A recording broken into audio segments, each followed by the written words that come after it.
Adoolessi 18 guyyaa Neelsan Maandeellaa jedhamuun kabajama. Dhaabbanni biyyoota gamtoomanii adoolessi 18 guyyaa Neelsan Maandeellaa akka ta'uuf bara 2009 murteesse. Guyyaa kanatti jireenyi fi dhiibbaa gaarii inni akka addunyaatti fidetu yaadatama.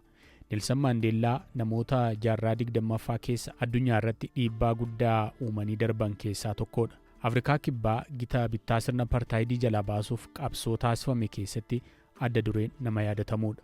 Neelsan Maandeellaan bara 1994 filannoo dimokiraatawaa Afrikaa Kibbaatti gaggeeffameen filatamuun pirezidaantii gurraacha Afrikaa Kibbaa isa jalqabaa ta'e.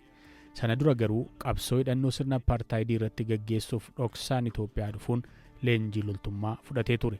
Bara bulchiinsa Haile Sillaasee yeroo Neelsan Maandeellaa leenjii loltummaaf Itoophiyaa ture, Jeneraal Taaddasaa Birruutu dhoksaan leenjii loltummaa akka fudhatuuf hordofaa ture. Akkasumas nageenya Neelsan Maandeellaaf namoota amanamoo ramaduun akka eegan godhan. Namoota lama Maandeellaa akka eeganiif Jeneraal Taaddasaa Birruu imaanaa itti kennan keessaa tokko Shaambal Guutaa Dinqaa waggaa 2 dura BBC waliin turtii taasisanii turan.